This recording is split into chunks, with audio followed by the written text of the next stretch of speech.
All right, guys, welcome back to Relegation Battle. I guess, officially the first one of the season. We've had the first game we've already done. So let's go in order of, the game week's progression. That unfortunately means we do have to start with Arsenal. Was not the best, or couldn't really be much worse start for us. 2-0 defeat to Brentford on Friday night. Jack, what do you think Arsenal's biggest problem was in that game? Well, we saw from reports earlier in the day that Lacazette and Aubameyang weren't playing. As soon as that came out, I did think you would struggle just because Arsenal are in a tough place at the moment. Yeah. But where are the goals coming? I know Aubameyang hasn't scored in pre-season, but he still can bring a bit of quality. But as soon as they weren't playing, where are the goals going to come from? You know, first half, I just thought I think you're always going to be under pressure when they haven't been in the Premier League for top division for like 70 years. First game, full crowd, you're always going to be tough under it, especially first half. But obviously they got the first goal. Second half, you started quite well. I thought you were moving the ball quicker, but again, just didn't look like you were going to score at all. So, and then Brentford, they played well, to be fair. They deserved the win. But yeah, Arsenal, I reckon where was it was the midfield didn't look like, because look, they're not, some of your players may not be like great, but that team should have had enough to beat Brentford. Brentford haven't made loads of signings, so they're still basically a championship team. So that team you put out should have been enough to beat, but it wasn't. So is that down to tactics, coaching? I don't know. I'm not going to say anything, but yeah, it didn't look good. Yeah, I think, one of the biggest worries for me, like I said, in terms of midfield was just, I guess, the sort of defense was just progressing the ball up the pitch. It was so poor because, like, before the game, I don't know, just watched like just the pre-match stuff. Jamie Carragher pretty much explained Brentford's whole tactics before the game, like pretty much play for play, set pieces, everything, how they're going to play. And if he's doing it, I'm sure the Arsenal staff, whoever's in charge of that, can do it as well. And one of the things he highlighted was they like to press really high. And that's also something that has been our weakness in terms of stopping the high press from other teams. So in terms of that, I guess the first part is the centre backs, in terms of they're just not progressing the ball. Like, I don't know, I feel like they're almost scared to lose the ball in that sort of sense. Like if they make a forward pass and it's intercepted, just worried about that too much. And because of that, they're just playing sideways, back to Leno. And that just meant Brentford kept coming higher and higher up the pitch and just made it even harder. And then we had to kick the ball out for a throw-in or just get dispossessed like that. And I feel like that was just so poor, because if you watch Brentford, on the other hand, their defenders weren't scared to make that pass. And, they weren't worried if it went wrong. If it went wrong, their midfielders would come cover them, or they just get the ball back quite quickly. But with us, it's almost scared that we're just going to lose the ball instantly. But also the other part of that is, I think Xhaka and Lokonga's positioning wasn't great for that. Lokonga was good on the ball in that game, in my opinion, but he was way too far up the field for the defenders to pass him and for him to get possession. I think he should have been a bit deeper to receive the ball and then sort of progress it himself. And, we saw when he was on the ball, he's good. When Smith Rowe was on the ball, I think he's probably one of the more positive parts from that game for us. He carried the ball well, created chances, Borussia scored on himself. But it was a bit worrying for me.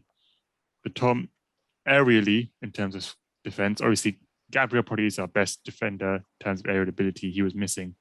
But even then, it was a bit appalling from Ben White and Pablo Mari. Is that something you see more teams sort of capitalizing on and just almost not long balling it, but just, targeting them almost physically in the future games? Well, probably, because I'm pretty sure both Pablo Mari, I know Ben White. Ben White's more known as having been a better player with the ball at his feet anyway. I wouldn't say, I mean, it's a bit worrying because every centre-back should be good in the air no matter what, regardless, but he's more known for the ball at his feet, and I'm pretty sure Pablo Mari is as well.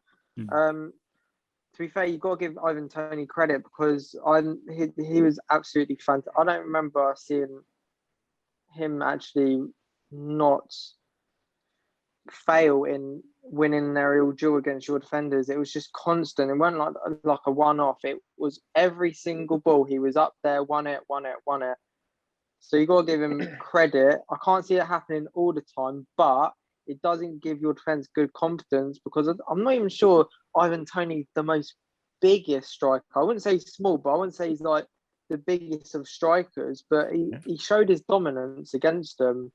I wouldn't worry too much for the Ben White, but I feel like you need Gabriel back in that partnership quick because Pablo Mari, for me, I'm not so keen on him. Like, I don't know about you. You're an Arsenal fan. If I was an Arsenal fan, I'd feel really nervy with any of them centre-backs, to be honest, except for Ben White, but because I do quite like him. But I think Ben White needs that confident, big, like a Van Dijk, that big, dominant, because Ben White's the person I want to have his ball at his feet. He's a good passer, but he needs that dominant, big centre-back, and I think that is Gabriel for you. So I think it's really important that you do get him back fit and get them playing together. Yeah, I agree. I think Pablo Mari is a good sort of backup option to Gabriel. Obviously, a left foot option, but I think Gabriel it is key that we get him back straight away. But in terms of Brentford, guys, you know, can't blame them. They didn't do much wrong in that game. Great stuff for them at home. I think a lot of home teams use that crowd really well to their advantage this week. I think only 2 home teams actually lost this week. No draws as well. So in terms of Brentford, is there just primary target just staying up this season? Jack? Or both of you? I think definitely. Obviously, they did play well against you in that, but especially first game, I just don't think you can say, because they beat Arsenal first game, they should be targeting Europa, just because, like I said at the start, their first game in 70 years, the crowd are so up for it against, even though, again, like I said, Arsenal in a tough space, Arsenal are a massive club. So Brentford against Arsenal, beating Arsenal is going to get you that pedigree. So the fans are up for it. So you never know in 10 games' time when they're losing 1-0 against Brighton, their fans are down, they're not going to win that game, they're going to go on a run of losing. So I don't think you can take too much out of the first game, but definitely their primary target is staying up, Yeah, well, Jack, we'll stay with you for now because next game of the weekend was Man United Leeds, and it was a much better result for you guys than compared to Arsenal's. 4 assists for Pogba, hat-trick for BRUNO, goal for Mason Greenwood as well. Unfortunately, couldn't get that clean sheet, but it was a great goal from Luke Ayling. But couldn't really ask for a much better start, could you? No, you might as well put a name on the trophy now. No, I'm joking. I thought it was a brilliant performance. It's funny because I know we drew 0-0 to them last year, but Leeds play for us basically. Like it's so. The first game last year when we won 6-2, they just go for man as well. And with the attacking runners we have, we were so clinical. Again, first game I don't want to take. Really enjoyed the performance. Really enjoyed individual performance, tactics, everything like that. But first game can't get too carried away. But like you said, massive game for Paul Pogba. 4 assists in the game. First game of the season. Hopefully, starting as he means to go on. Same with BRUNO, hat-trick, first game of the season. Greenwood, what a finish that was. I mean, the finishing was top class yesterday. I think we took our chances, and like you said, I was annoyed not keeping the clean sheet, but when you get a goal, when it's a quality goal like that, you can't complain too much. Yeah, and your next 3 fixtures in the league are Southampton, Wolves, and Newcastle. So on paper, that Leeds game at home probably was the hardest of that first 4. So in terms of confidence as well, you guys do normally get off to a good start. Are you expecting, maybe not 5 goals every game, but that sort of continuation from the likes of Pogba, BRUNO, and even Greenwood? We've got that, starting role. Massively. I'm hoping that we can keep this on. We're not just going to go, okay, it was Leeds. Now against Wolves, all right, we're going to go back to a back 6, including McTominay and Fred. We're going to allow one of them to push on. I mean, we haven't spoken about that game. Sancho didn't start. Varane wasn't there. Rashford wasn't there. Cavani. So we've got a lot of people to come back, but hopefully we'll give the team confidence and obviously show the team what they can do, show Wally what they can do as a team. So hopefully looking forward to scoring more goals. And if we, I know it's a wonder hit, but if we concede one not won a game, but one here and there. If we're scoring 3-4, I'm not going to mind. You know, I'd rather win. As long as it's a win, I'd rather win, but I'd rather win 4-1 than like 1-0. Yeah. So I think it'll give us massive confidence. And like you said, Leeds was on paper the toughest game. So now we go into Southampton on the weekend, and then Wolves the weekend after, just before the international break, and hopefully we get 9 points out of 9. Yeah. And Tom, what do you make of Pogba playing on that left-hand side again? We saw a couple of times last season, you know, with McTominay and Fred holding, and then Pogba on the left. Do you think throughout the season you could almost keep him there for, say, over 30 of the Premier League games, or does he eventually have to move back into that midfield? I don't see why not when he's getting... The thing is, I think when people say wide player, they always have to think it has to be pacey. It's just a different element of the game. The thing is that you get from a wide to a central. When you're wide, you get different angles. You can see better angles because the centre is so hard to get through, because typically people set up with, obviously you've got 2 centre backs and then 2 centre mids and maybe even another centre mid.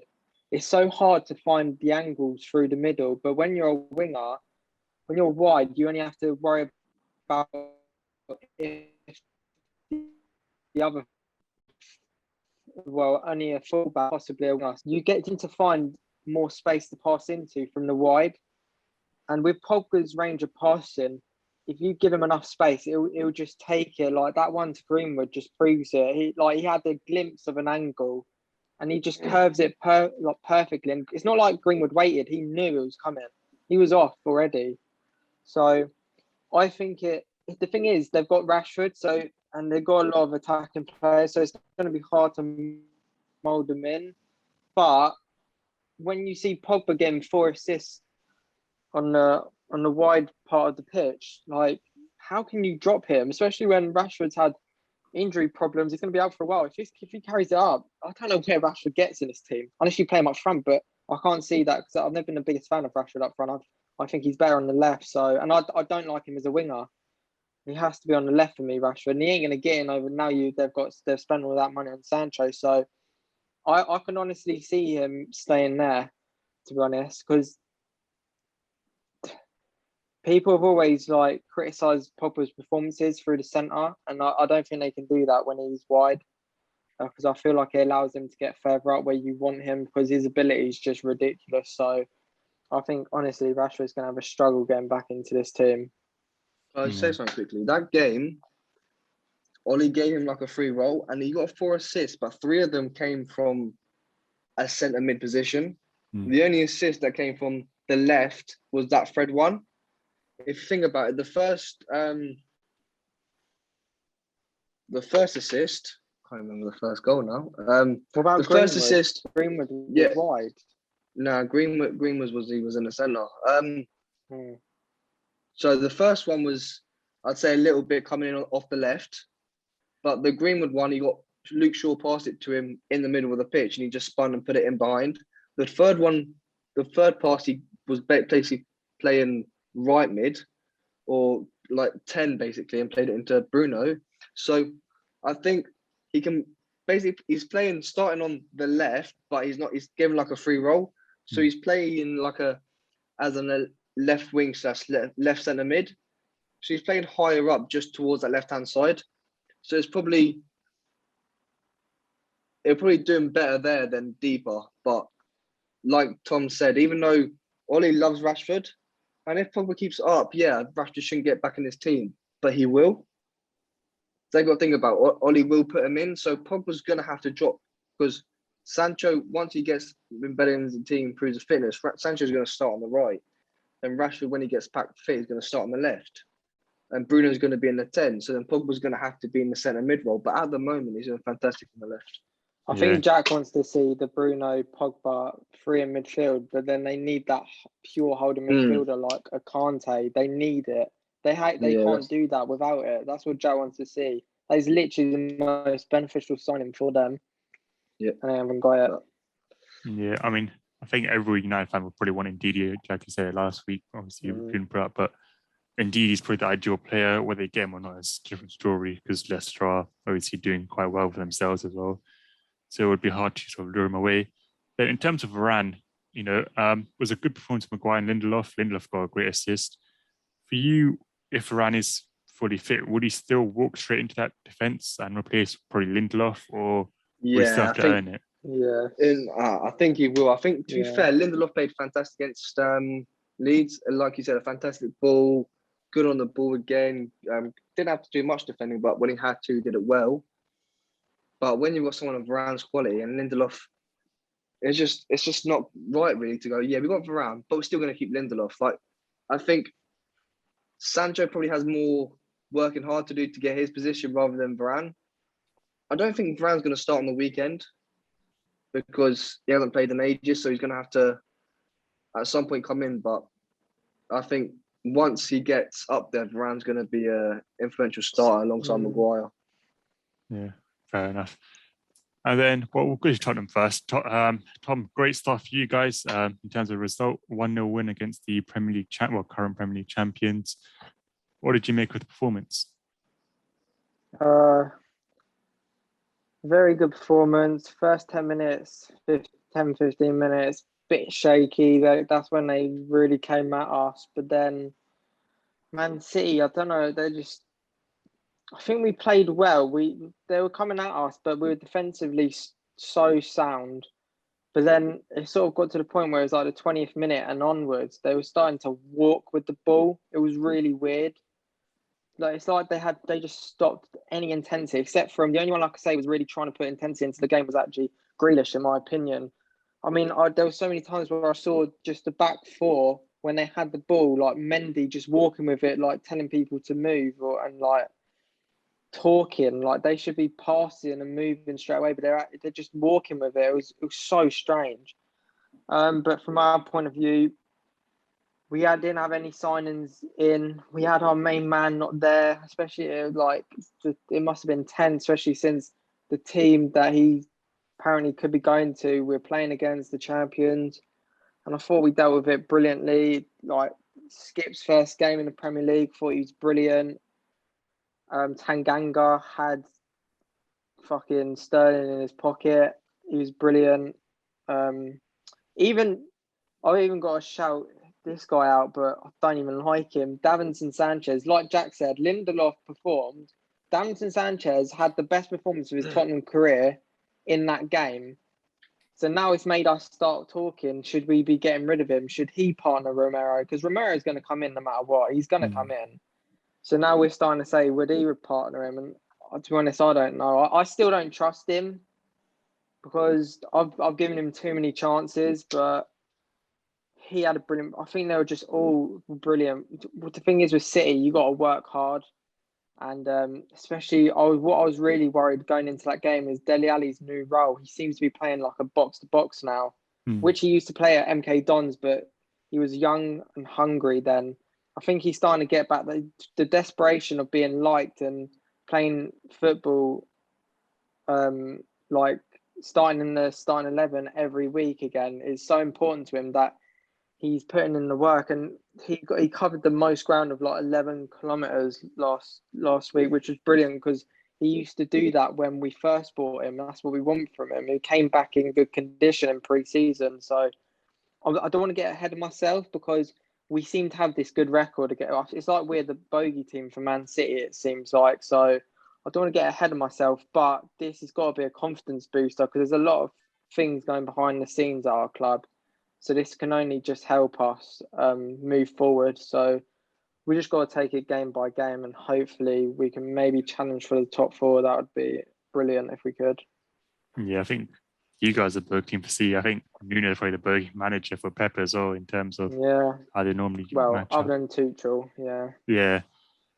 Then also, I agree, if you lost that game, probably wouldn't be in a great because of what's going on in the club. But I think winning that just sort of took a lot of the eyes away from the Harry Kane situation and reminded everyone how good Son is, and just that it's not like a pure one-man club. There are 11 players in the team. It's not just him. Exactly. I mean, I think I saw reports that City have put in a bid for 150 mil, but Spurs aren't really changing much of their standpoint. I think Kane, he changed his agent or his PR team today away from his brother, I think. Have no idea. Yeah, I think I saw that he has a new PR team and he's asked his brother to take like a step back from. Fucking needed. Yeah, so that's going to be interesting to see where that goes. But yeah, I don't think Spurs fans could have really asked for a much better start either, beating the current champions. But then we went to other games from that weekend. Chelsea, impressive 3-0 win against Palace. Trevor Chalobah getting his first goal in his first Prem start. Jack, positive up to them without Lukaku as well. We still saw that team of runners had the same problems as last season. Arsenal vs Chelsea next. Everyone is expecting Lukaku to start that, or at least play a role in that. What are you expecting from the big man?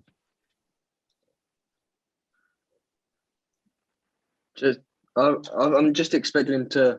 I'm actually expecting him to hit the ground running. You know, a lot of signings. You say you got a bed in, but I don't know why. I just feel like he's a bit like, I don't know. He's a bit. I feel like him the way I felt like Bruno. Like he's just gonna hit the ground running. I don't know why, but I expect him if he well, I'm not gonna play Rob. If he starts, I'm not surprised if he's gonna score straight away. But he'll score within his first 2-3 games at least. So yeah, I'm just expecting him. Obviously, there's still some question marks over his, you know, how clinical actually is he? You know, he scores goals, but he gets a lot of chances in the game. Yeah. And that's perfect for Chelsea because Chelsea create loads of chances. They're like, they've been brilliant under Tuchel, but there are going to be games where they're not going to create that many. And if Lukaku's not on it, they're going to be, Chelsea fans will be like, why do we get him? He can't finish. But I expect him to have a massive impact for Chelsea and finish those chances that they were missing last year. Yeah, I mean, I'm not looking too forward to a game in complete honesty.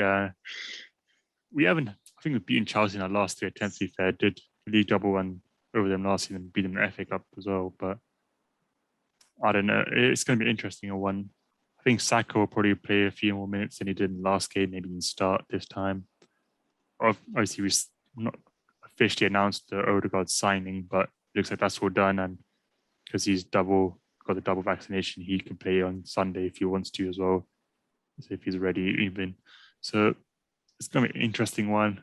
It's our first game with the home fans, of course. So, you know, is that going to help us, or are the fans actually going to get behind the team? You know, we don't really know that.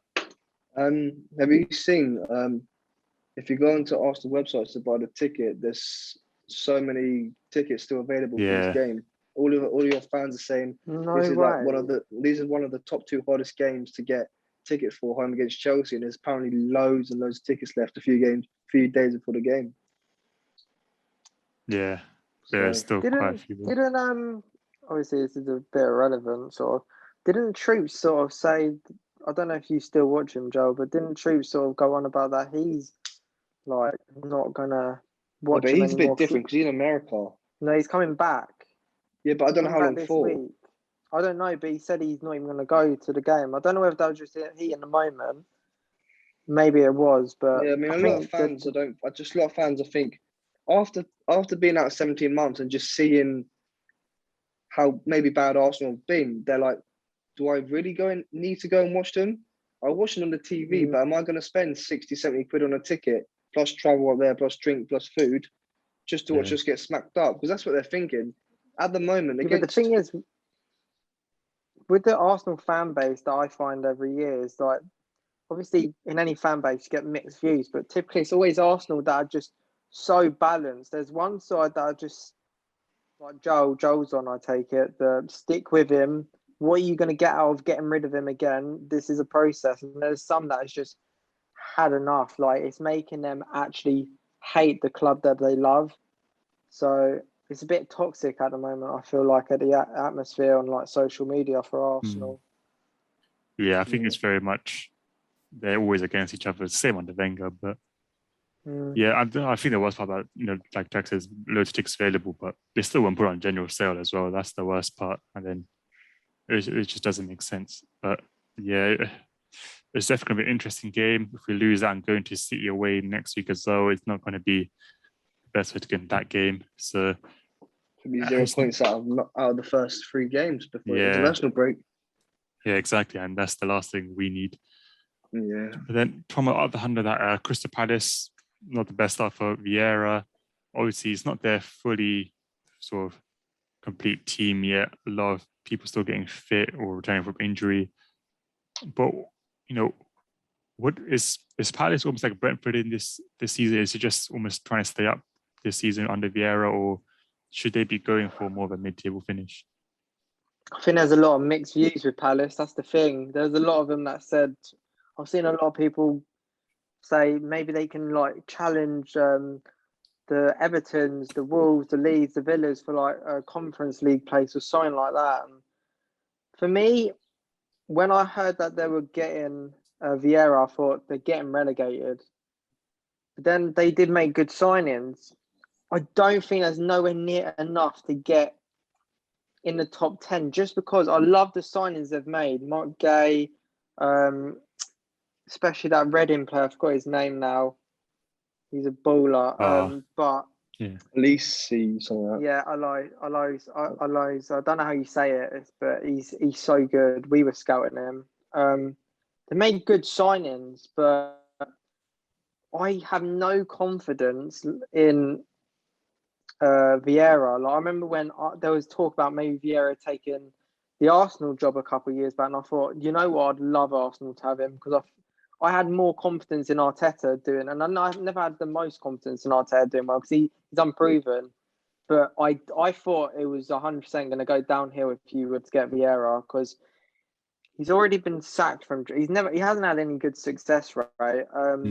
So it's just one that it's a risky one because maybe he does have potential, but Palace are in a bit of a problem at the moment. I think financially as well. So they need to make sure they stick in the Premier League because slowly every year I think they're slowly decreasing. Zaha's getting older. He can't keep saving them. They did need the recruitment, so I think they've done good recruitment, but I just don't think they can get into the top 10 with this manager. He's just not proven, especially within the Premier League. But I can't see them getting relegated now with the recruitment they've made, to be honest. Yeah, it's good signings. The only issue is, because there's so many good young signings, is Vieira going to be able to sort of get them playing the right way compared to sort of if it was more experienced signings? I guess on the other experienced hand, manager and inexperienced players as well. Whether that's a good mix, we'll find out. Yeah, but I guess on the other hand, if he doesn't start too well by December, he's gone. If they choose to move on from him, they'll still have these young players to sort of work with and sort of play with in the next few years. So I guess it's a risk worth taking there. Yeah. But other than that, it wasn't a great start for Aston Villa over the weekend. No. I think a lot of people sort of expected them to do a lot better. A few comparisons to Turkey at the Euros. But is it just a matter of the new players gelling together? Well, we weren't their full starting 11, was it, for one? I think there was a couple missing, I believe. Yeah. But like we say, when we we're just taking out their best player who's, you can maybe say, carried them to heights. I don't think they would have got relegated last year anyway because they made good signings, but he carried them to heights that we wouldn't normally think they'd do because they were a good dominant force last season. Taking him out is so hard to deal with the following season, but the recruitment they've made, I think, is spot on. Leon Bailey's a brilliant signing. I'm surprised he didn't go to like an Arsenal like a couple of years back or something like that. Danny Ings, I said to Jack, I put him up there just before Kane, like in finishing wise, because he's not as good as a player, but his finishing is top class. Like he will scoop bag them goals, and yeah, I think the recruitment's been good. I think it just takes time to gel, but like even Buendia, I saw his stats. Was it like 14 goals, 16 assists last year? Like that's a good player you want behind a finisher like Danny Ings. So I think it will all come good. It's just that anything can happen in the first couple of games. Remember, Watford are just coming up. They're pumped. I did watch a lot of the game, actually. We found that Watford were more counter-attacking. Their second goal was lucky. Aston Villa did dominate the game, but they did get done on the counter attack, and that's what's going to happen if you don't take your chances or if you don't be more quality. So that I think that shows how Watford are going to set up for the season. They're going to maybe play a counter attacking style of football, which worked for them. But yeah, I just think first game of the season, I think they give time and they'll get going. See them being like 7, like can't see them hitting like a European spot, to be honest, at all. Yeah. Before we move on, just seeing now whether I interpret this as good or bad news is up to you, but apparently Arsenal are close to agreeing fee for Aaron Ramsdale, 24 plus 6 million add-ons, 4 years plus I option. thought that was done with. So did I.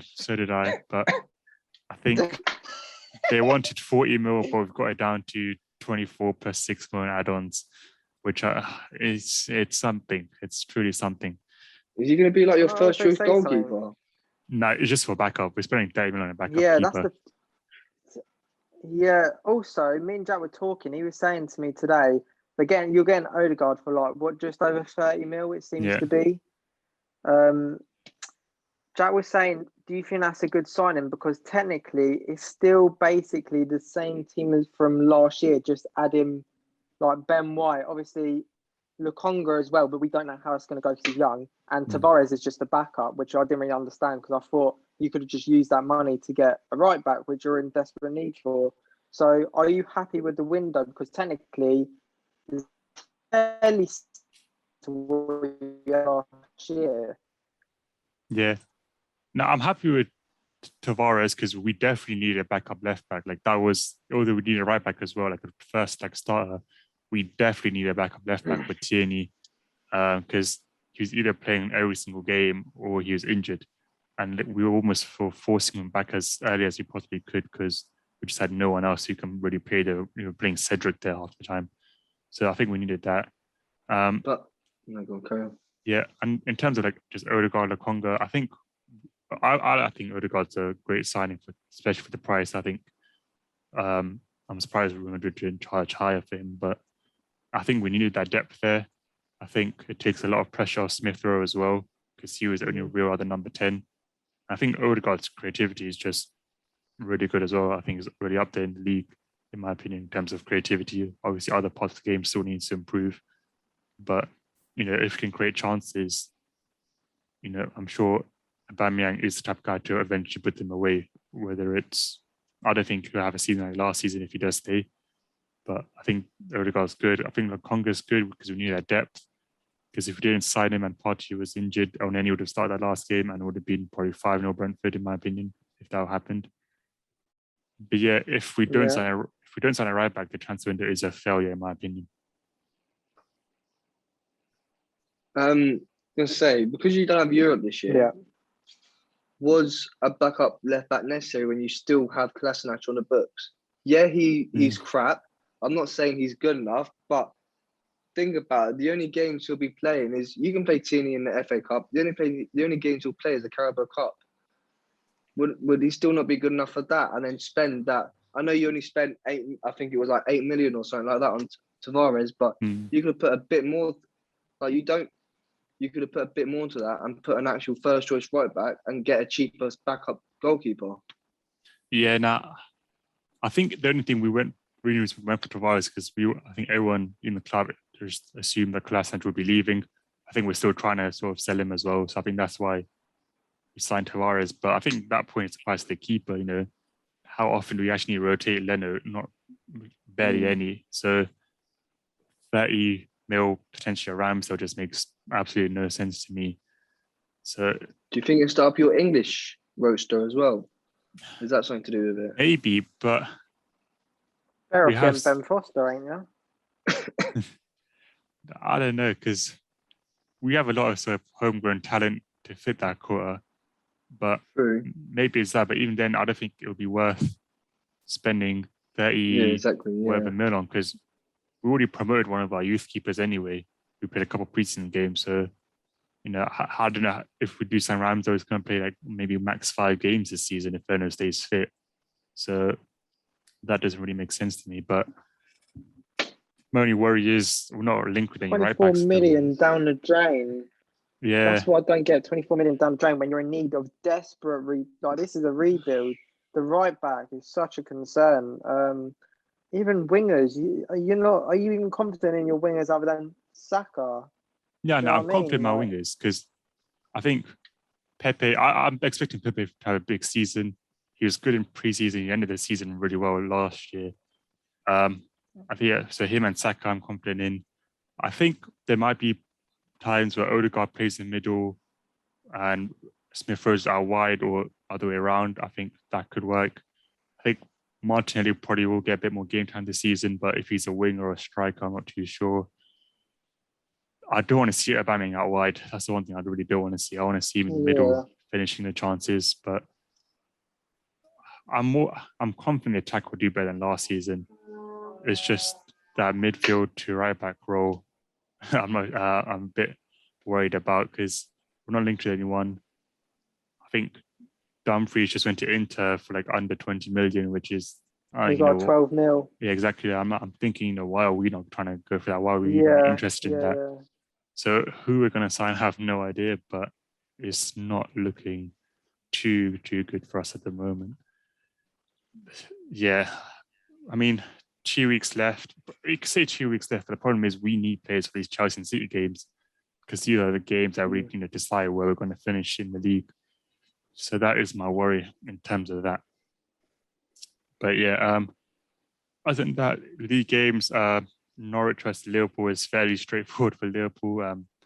Pretty well expected from Norwich as well. They played all right in the first half. Pukki missed a big chance. But, I think Norwich are, I don't want to say fairly certain to go down, but that's how they played. Yeah, I think they are. Yeah, probably favourites to go down in that sense. In terms of other leagues, so PSG, good 4-2 win for them without any of their big stars as well. So, a lot of pressure on them as well after the Messi signing, a lot of pressure on Poch, I think, to sort of deliver that Champions League. Bayern won their Super Cup last night against Dortmund. Was it 3-1 win? 3-1. Yeah. It's good. It's a bit disappointing from Dortmund, but they didn't actually play too bad in my opinion. I think Bayern were just a bit too much for them in the end. Real Madrid, Barca, Atletico and Sevilla all won their first games in La Liga. I think Lamela actually scored twice for Sevilla as well. Yeah, he did. Yeah, good start for him, good start for them. Then I believe Syria has not started yet. I think they start this weekend. They start a week later. A week later, yeah. So that's that. And other than that, I don't think there's really much more. Spurs always have their European campaigns starting tomorrow. I think there's just Champions League and Europe League qualification going on as well. But yeah, I don't think I've missed anything unless you guys have something. Right, well, that is it for, I guess, the first episode of season 4 of the relegation battle. Thank you guys for coming on. Have a nice. I think it's time to talk. I think it's time we